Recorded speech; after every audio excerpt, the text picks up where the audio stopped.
Hello అండి, welcome back to tasty food రుచులు.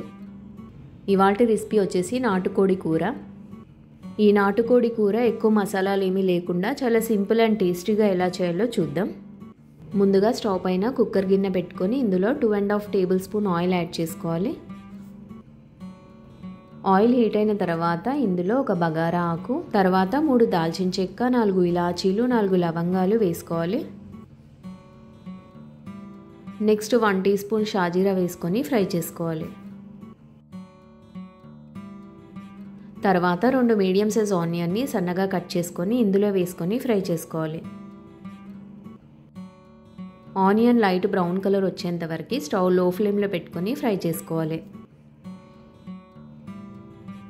Onion బాగా ఫ్రై అయిన తర్వాత ఇప్పుడు ఇందులో 2 పచ్చిమిర్చిని ఇలా పొడుగా కట్ చేసుకొని వేసుకోవాలి.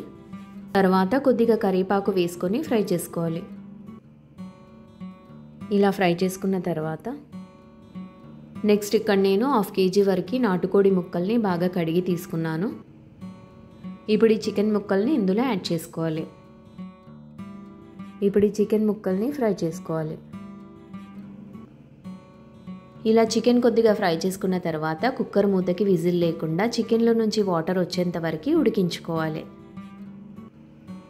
తర్వాత కుక్కర్ మూత తీసి ఒకసారి మొత్తం కలుపుకోవాలి.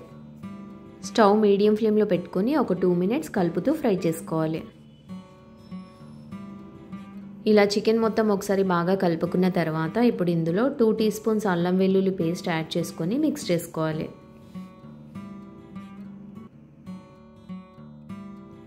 తర్వాత 1 టీ స్పూన్ పసుపు అలాగే టేస్ట్కి సరిపోయేంత సాల్ట్ వేసుకొని మిక్స్ చేసుకోవాలి. ఈ పసుపు ఉప్పు ముక్కలకి బాగా పట్టేలాగా కలుపుకోవాలి. తర్వాత 2 మీడియం సైజ్ టమాటా తీసుకొని ఇలా సన్నగా కట్ చేసుకొని ఇందులో వేసుకొని మిక్స్ చేసుకోవాలి. ఇలా అంతా ఒకసారి కలుపుకున్న తర్వాత కుక్కర్ మూత పెట్టి టమాటా మగ్గేంత వరకు ఉడికించుకోవాలి. టమాటా సాఫ్ట్గా ఉడికిపోయిన తర్వాత ఇప్పుడు ఇందులో 1 టేబుల్ స్పూన్ కారం యాడ్ చేసుకొని మిక్స్ చేసుకోవాలి. కారం అనేది మీరు మీ టేస్ట్ని బట్టి యాడ్ చేసుకోవచ్చు. కారం ముక్కలకి బాగా పట్టేంత వరకు కలుపుతూ ఫ్రై చేసుకోవాలి.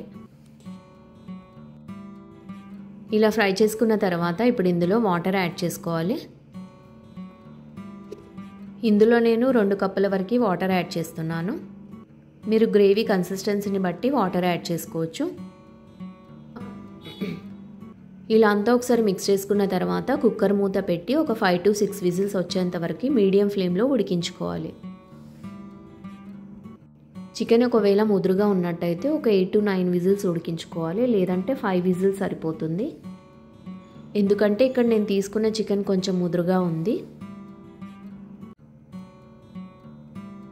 కుక్కర్ ప్రెషర్ మొత్తం పోయాక మూత తీసి ఒకసారి మొత్తం మిక్స్ చేసుకోవాలి.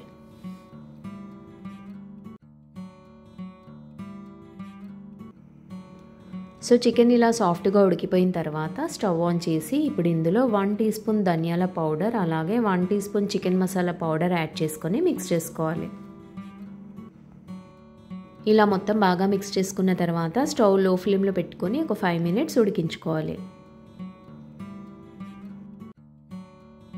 సో గ్రేవీ కన్సిస్టెన్సీలో వచ్చాక ఇప్పుడు ఇందులో కొద్దిగా కొత్తిమీర యాడ్ చేసుకొని ఒకసారి అంతా బాగా మిక్స్ చేసుకొని స్టవ్ ఆఫ్ చేసి ఇది ఒక బౌల్లోకి తీసుకొని సర్వ్ చేసుకోండి.